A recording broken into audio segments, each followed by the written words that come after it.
Growing up in a family of restaurateurs, I quickly learned that food was more than just nourishment. It was an art form, a legacy, and a powerful way to bring people together. My grandmother's small noodle shop in Chinatown had sustained our family for 3 generations.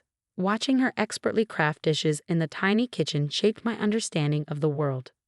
"Remember, May," she'd say, her hands skillfully folding dumplings. "Good food comes from the heart, not just the ingredients." I'd internalized those words, spending countless hours in the kitchen, absorbing not only recipes but the business wisdom that had helped our family navigate tough times.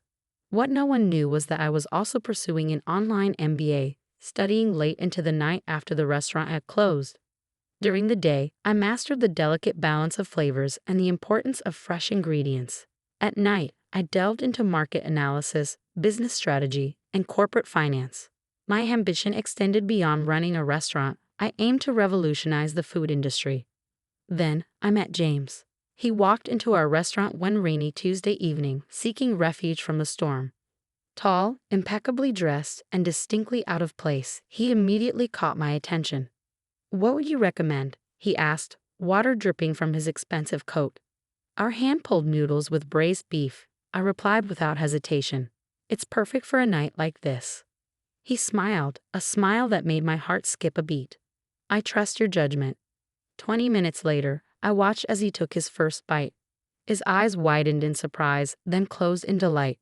When they opened again, they locked onto mine. "This is incredible," he said. "I've never tasted anything like it."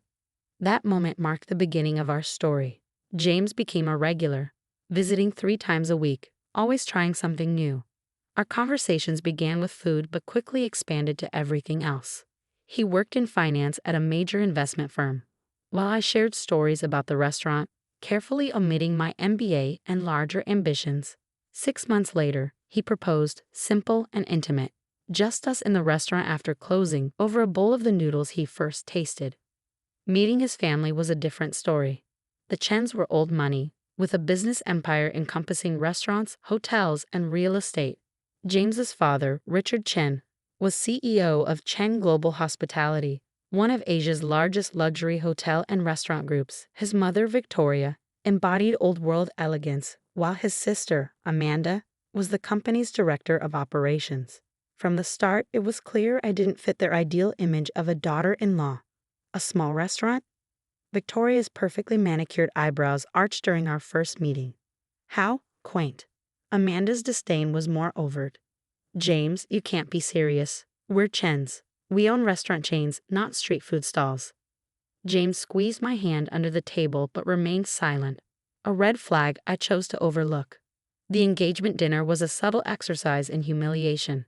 Held at the Chen's flagship restaurant, the Imperial Palace, it was clear they viewed me as an outsider. "May, dear," Victoria called across the table, "it's fascinating that you work in food service. Do you cook everything yourself, or do you have actual chefs?" Before I could respond, Amanda added, "Mother, be kind. I'm sure she does her best with what she has. Not everyone can afford proper culinary training." Drawing on years of customer service experience, I maintained my composure. "I trained under my grandmother." "Whoa. Oh, how sweet," Victoria interrupted. "Family recipes. James, remember our cooking class in Paris with the Michelin-starred chef?" James chuckled uncomfortably. "Mother, please." But the most painful part wasn't their condescension. It was James's silence.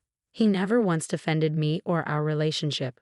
What they didn't know was that, while managing my tiny restaurant, I had completed my MBA with honors and developed an AI-driven food service platform poised to revolutionize the industry. My company, Food Tech Solutions, was already valued at over $3 billion, operating in stealth mode. I had kept this private, wanting to be judged for who I was, not what I owned. But as wedding preparations began, it became clear that the Chens would never accept me. The breaking point came during a family dinner at Victoria's mansion. I brought some of my signature dishes to share my heritage. Victoria wrinkled her nose at the containers. "Oh, he brought takeout." "Actually, I made these myself," I said proudly. "They're my grandmother's recipes." Amanda prodded the food with her fork. "How authentic. But for the wedding, we should stick to proper catering. We have a reputation to maintain." James, beside me, focused intently on his phone. The wedding menu is settled, Victoria announced. Chef Pierre from Paris will cater. We can have street food at a Chen wedding. My food isn't. I began, but Victoria raised a hand. May, dear, understand that the Chens are more than a family. We're a brand. Your little restaurant is charming, but it's not up to our standards. After the wedding, we could help you find a more suitable occupation. My phone buzzed. It was an alert. Chen Global Hospitality's stock had plummeted 30% in after-hours trading due to leaked quarterly losses and potential fraud in their restaurant division. Victoria turned ashen. Amanda frantically typed, and Richard barked orders into his phone. James turned to me, pale. I need to go to the office. Family emergency. I stood calmly.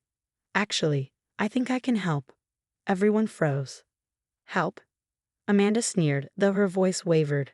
Unless you can conjure $500 million, your noodle expertise isn't relevant.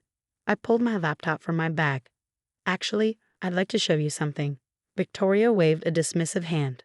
May, dear, this is hardly the time for food tech solutions, I interjected calmly, turning my laptop around to face them. Have you heard of it? The color drained from Amanda's face. Of course she had. Every major player in the hospitality industry knew about the enigmatic tech company revolutionizing restaurant operations worldwide. Richard lowered his phone, eyes narrowing. What about it? I founded it 3 years ago, I said simply. It's currently valued at $3.2 billion. And yes, Amanda, I can produce that $500 million you need, and more. A heavy silence fell over the room. James gaped at me. But you run a small restaurant. I run several things, James. The restaurant is my passion. Food tech solutions is where my business acumen thrives. I turned to Victoria. Those street food recipes you mocked are the foundation of an AI-driven menu optimization system now used by 5-star restaurants worldwide. Richard leaned forward, his earlier disdain replaced by keen interest.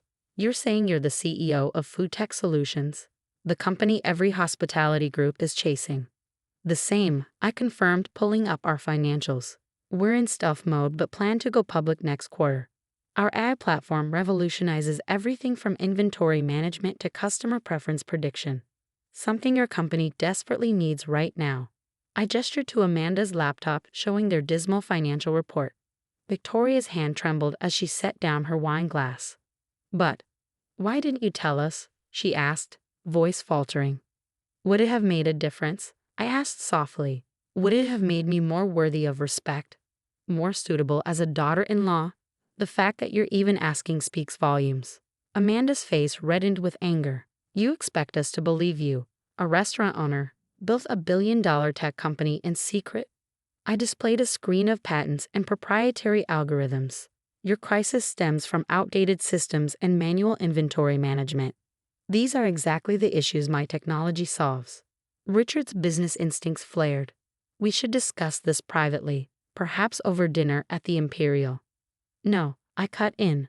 We'll discuss it here, where you've belittled me for months. You've made it clear I'm not good enough for your family. James finally spoke. May, why didn't you tell me? I looked at him, a profound sadness settling in. I wanted you to stand up for me for who I am, not for what I own. But you never did. Victoria tried to recover. Darling, you must understand. We have standards. Yes, you've made those standards clear, I said firmly. Now let me set mine. Chen Global Hospitality is on the brink of collapse. I can help, but there will be conditions. Amanda's eyes darkened. Conditions? This is blackmail. No, Amanda, this is business. I stood smoothing my dress. You've treated me like I'm beneath you. Now you need my help. Can your pride handle that? Richard's tone turned conciliatory. Name your conditions. First, a complete reorganization of your management. Your leadership is incompetent. I glanced at Amanda, who sputtered indignantly. Second, full implementation of food tech solutions systems across all properties. Your outdated methods are bleeding money. Third, I continued, a public acknowledgement of our partnership and the fact that I, owner of that little restaurant, saved Chen Global Hospitality. Victoria gasped. You can't expect us to. I can. Your stock is in free fall. By morning, you'll have lost half your market value. Your investors are already calling for heads to roll. James reached for my hand. May, please, let's talk. I pulled away. We need to discuss our relationship, James. The room grew silent again. You've let your family insult me, my heritage, and my work for months. You've laughed with them, sat quietly, and never stood up for me. Even tonight, your first instinct was to flee to the office instead of defending me. Tears welled in my eyes, but my voice stayed steady. I don't need a partner who only values me for my wealth. I need someone who would defend me when I had nothing. Victoria rose, her composure slipping. Now see here. No, you see here. I cut her off. I hope to be accepted for who I am. Instead, you've shown me who you are. Accept my terms and save your company or let your pride destroy it. I gathered my things, including the untouched containers of my street food. You have until tomorrow morning to decide. My team will be in touch. As I walked to the door, Amanda called out, "You can't just walk away. This is our legacy." I turned one last time, yes, and you've run it into the ground. If you had focused on innovation instead of judgment, you wouldn't be here. The last thing I saw was James's stricken face, Victoria's trembling hands, and Richard's calculating stare. Their empire was crumbling, and their only hope lay in the woman they had deemed unworthy. Sometimes, karma wears a business suit and carries recipes in takeout containers. The next morning, in my sleek penthouse office overlooking the city, I reviewed our latest ad data. My phone buzzed incessantly. Messages from James, Richard's lawyers, and finally, Victoria herself. My assistant, Sarah, entered with a fresh cup of green tea. The Chen family is in the lobby. All of them. I checked my watch. 7:30 a.m., right on schedule. Give them 10 minutes, then send them up. Those 10 minutes mattered. A negotiation lesson from my grandmother. Let them wait, she'd say. Anxiety seasons any dish. When they finally entered my office, their transformation was stark. Victoria's aristocratic poise had crumbled, Amanda's designer outfit seemed hastily thrown together, and Richard's face wore the strain of a sleepless night. James lingered at the back, looking utterly lost.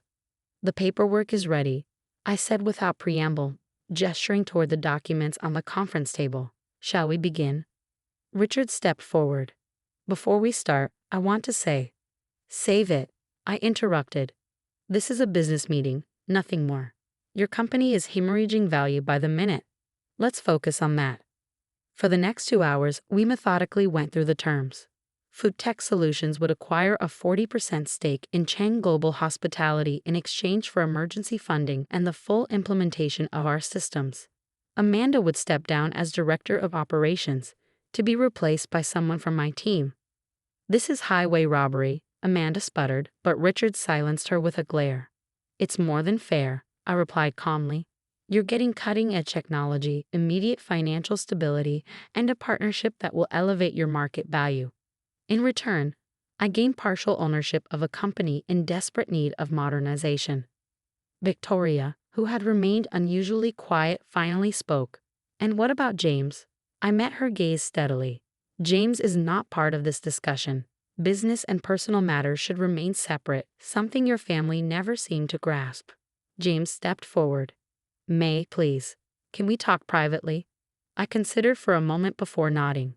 5 minutes. The rest of you can review the documents with my legal team. In my private office, James paced nervously. "Why didn't you tell me about any of this?" "Would it have changed anything?" I asked. "Would you have stood up to your family sooner? Defended my little restaurant against their constant criticism?" I was trying to keep the peace. "No, James. You were choosing the path of least resistance. Each time your family insulted me, my heritage, my work, you chose silence. That silence said everything." He ran his hands through his hair, frustrated. "I love you, May. Isn't that enough?"